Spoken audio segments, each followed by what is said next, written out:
ఆంధ్రప్రదేశ్లో ఎన్నికల పోరు ఆసక్తికరంగా మారుతోంది. పొత్తుల్లో తెలుగుదేశం పార్టీ, బీజేపీ, జనసేన పోటీ చేసే సీట్లపైన క్లారిటీ వచ్చింది.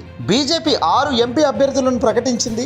కానీ అనూహ్యంగా బీజేపీ నేతల మధ్య కోల్డ్ వార్ ఇప్పుడు కూటమి పార్టీలను కుదిపేస్తున్నట్టుగా తెలుస్తుంది. ఏ క్షణం ఏదైనా జరగవచ్చనే ఆలోచనకు వచ్చారు.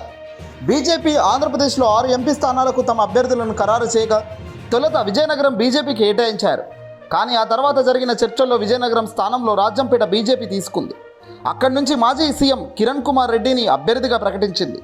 అనకాపల్లి నుంచి సీఎం రమేష్కు ఛాన్స్ దక్కింది.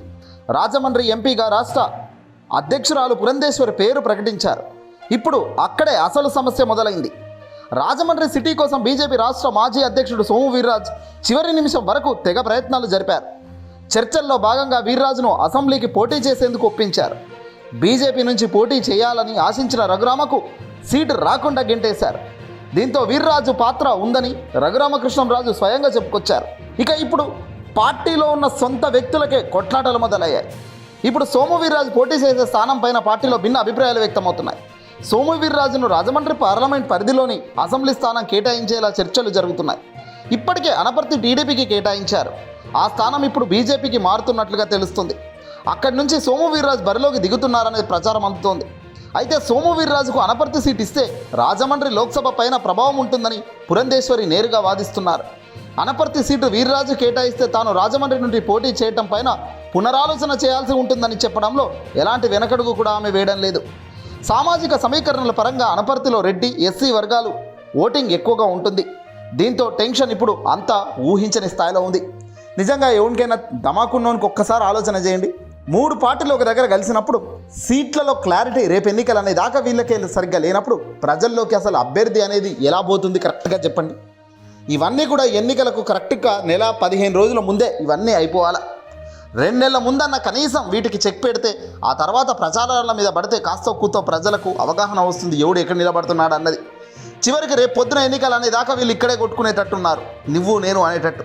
మరి ఇలా నువ్వు నేను అక్కడ ఇక్కడ అంటూ వీళ్ళే కొట్టుకొస్తే ప్రజల దాకా ఎవడు ఓటేస్తాడు, ప్రజలకి అసలు ఎవడు నిలబడుతున్నట్టు తెలుస్తుంది. ఇంత స్థాయిలో వీళ్ళు ఉన్నారు కాబట్టే ఈ రిపోర్ట్ కానీ సర్వే కానీ ఇక్కడ తేల్చి చెబుతుంది ఒకటే ఒక మాట, వీళ్ళు గెలవరు పీకరు అని.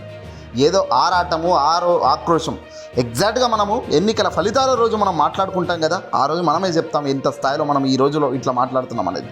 ఎందుకంటే ఎన్నికల ఫలితాల రోజు క్లారిటీగా ఎవరు గెలుస్తారు అనేది మనకు వైఎస్ఆర్సీపీ సంబంధించిన అభ్యర్థులే 95% వాళ్ళే ఉంటారు గెలుపులో మొత్తం.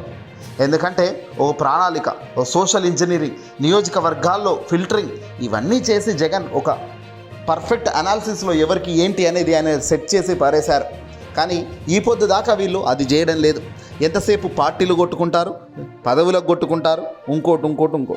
అసలు మంచి చేయాలి ప్రజలకు అన్న లక్ష్యం కానీ చిత్తశుద్ధి కానీ ఏ ముఖాలకు ఎక్కడా లేదు. ఇక అందుకే కూటమిలో ఇప్పుడు మొదలైంది అసలు ఆట. ఇక్కడ నుంచి మొదలవుతుంది, ఎక్కడ ఆగిపోతుందో కూడా తెలియదట. ఏదేమైనా తాజా పరిణామాలతో మొత్తం కూడా టీడీపీ, బీజేపీ, జనసేన కార్యకర్తలు, అభ్యర్థులు టెన్షన్లో ఉన్నారు. ఏ క్షణం ఎవరికి ఏమవుతుందో, ఎవరు ఎక్కడి నుంచి అవుట్ అవుతారో అనేది తెలియక గందరగోళ పరిస్థితి ఉంది తప్ప ఇంకోటి లేదు.